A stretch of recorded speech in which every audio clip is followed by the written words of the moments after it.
తర్వాత ఆశ్చర్యపోకు, నువ్వే గురక పెడుతున్నావు, అందుకే లేపాను. ఏం కాదు, ఇంతకు ముందు నేను ఎప్పుడైనా గురక పెట్టానా? ఇంతకు ముందు లేదు, ఇప్పుడే వింటున్నాను. నాకు అర్థమైంది మాస్టారు. కావాలని నన్ను నిద్ర నుంచి లేపారు కదా? అదేం లేదు.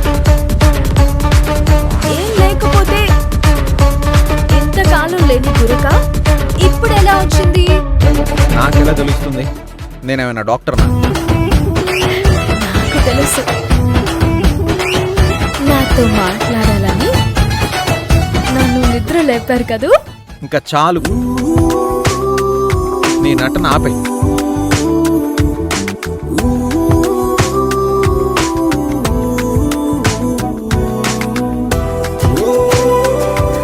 అయ్యో, అర్జున్ బాబుని ఆట పట్టిద్దాం అనుకుంటే అలా వెళ్ళిపోయారేంటి?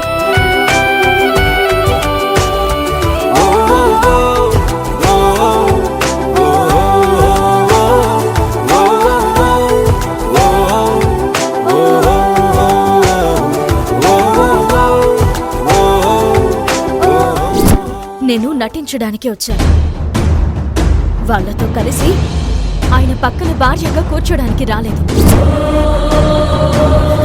సీతాదేవి కూడా తన భర్త పక్కన సీతను చూసి తట్టుకోలేకపోయింది. ఇక నేనంతా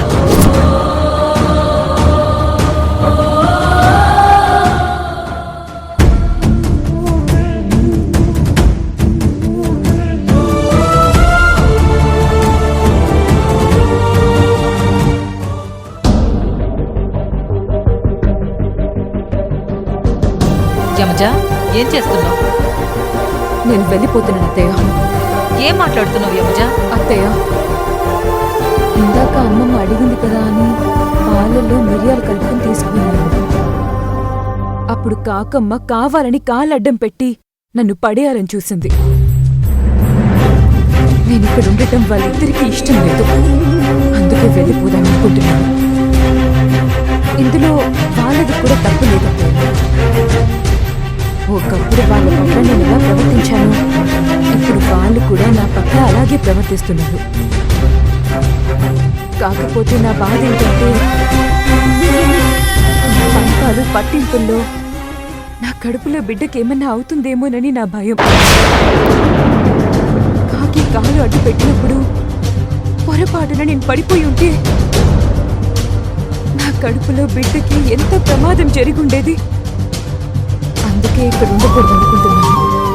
నేను చేసిన పాపాలు నా బిడ్డకి తగలకూడదు. ఇక్కడ ఎవరి కోపం నా బిడ్డకి శాపం కాకూడదు. యమజ, నువ్వెక్కడికి వెళ్లాల్సిన అవసరం లేదు. ఈ ఇంట్లో నా మేనకోడలిగా నీకెలాగో ఒక స్థానం ఉంది. ఇప్పుడు ఈ ఇంటి వారసుని మోస్తున్న తల్లిగా నీకొక ప్రత్యేకత ఉంది. నీ కడుపున మోస్తున్న నా వారసుడి పట్ల నీకెంత బాధ్యత ఉందో నాకు అంతే ఉంది. నీకు నీ బిడ్డకి ఏమీ కాకుండా చూసుకునే బాధ్యత నాది. నువ్వు నాతోనే ఉండు.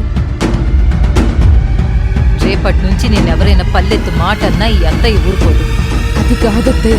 ఇంకేం మాట్లాడొద్దు. అత్తయ్యగా చెప్తున్నాను, నా మాట విను, సరేనా?